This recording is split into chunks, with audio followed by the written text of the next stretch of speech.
It was the end of the year, one of the busiest times for our business. Back then, we ran a call center and everything depended on one thing, our phone systems. If the phones were down, you go down. Everything depended on those phones. And then, out of nowhere, the phone company we work with changed their system. They changed their APIs and they changed the way that we were connecting to their system. And that was without any warning. Suddenly, our phones weren't functioning properly and my team was completely lost.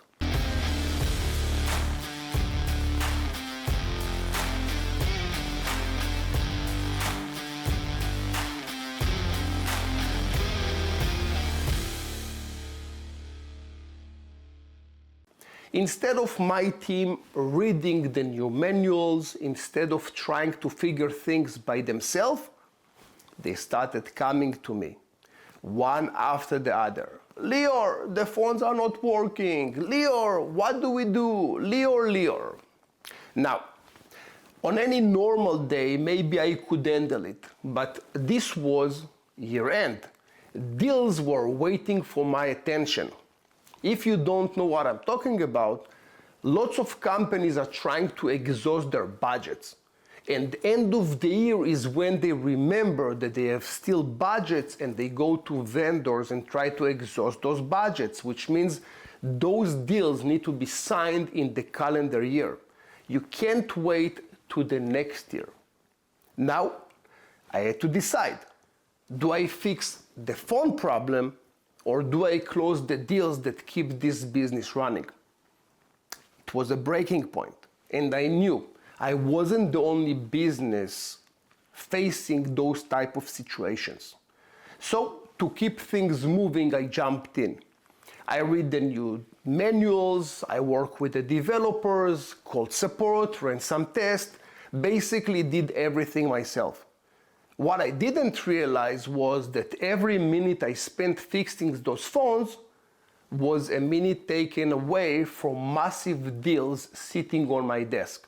Those deals that's supposed to feed us for the following year. That deal had to be signed before year end because the client's budget was about to reset. When I finally pushed it to January, it was too late, their budget was gone, the deal was gone. And it took me 2 full days to fix the phone issues because they affected multiple departments. After losing those deals, I realized this can't continue. My job wasn't to jump in and solve everybody's problem. My job was to build a team that could think and act independently. So I started asking myself, is this just a problem in this specific company? Or is this happening also in my other companies? It was everywhere. Employees were coming to their managers with vague problems, expecting the managers to take care of them. And when the problem was too vague, the manager's only response was, I will handle it. And now they own the problem while the employee walked away. That's when I saw the real issue. Only a handful of people in the company were carrying the load for everyone else. And the rest, they were just throwing problems over the fence. So now that I understand the problem, I had to dig deeper into the root cause. The truth was, we as managers weren't letting go. We weren't empowering our employees. We were enabling dependency. I needed a system that could change that. Something that would force employees to think before they dump a problem. So we created a few processes. One of them was that every time an employee had an issue, the employee had to fill a form. This form will have their name, the problem, and the possible solution. What we discovered was incredible. As soon as they wrote the problem and thought about a possible solution, Most of them just solved the problem themselves. They didn't even submit the form. It saved everyone's time and it built confidence across the team. Then we added one more rule. If an employee came to a manager for help and got an answer, then they had to document the problem and the solution in our knowledge-based system. No one liked doing that. Therefore, only people who truly couldn't solve an issue came for help. Within 6 months, over 95% of the questions to management disappeared.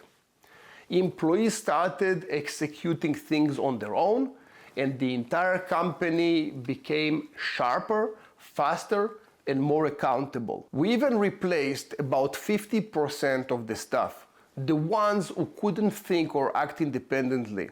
And what we got in return was incredible manpower.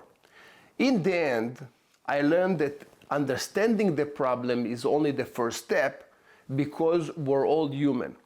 It's easy to take more and give less, but real growth happens when people take ownership. That's when teams rise. That's when companies grow. And that's when individuals truly evolve. I always remind my employees, what you do in any role affects who you become, even if no one sees what you're doing. Getting paid is the smallest part of the equation. What really matters is what you're becoming. Like Jim Rohn used to say, don't ask how much am I getting, ask what am I becoming. So next time you face a challenge, ask yourself, are you passing it on? Are you becoming someone who's taking responsibility and ownership? Because that's what's make all the difference.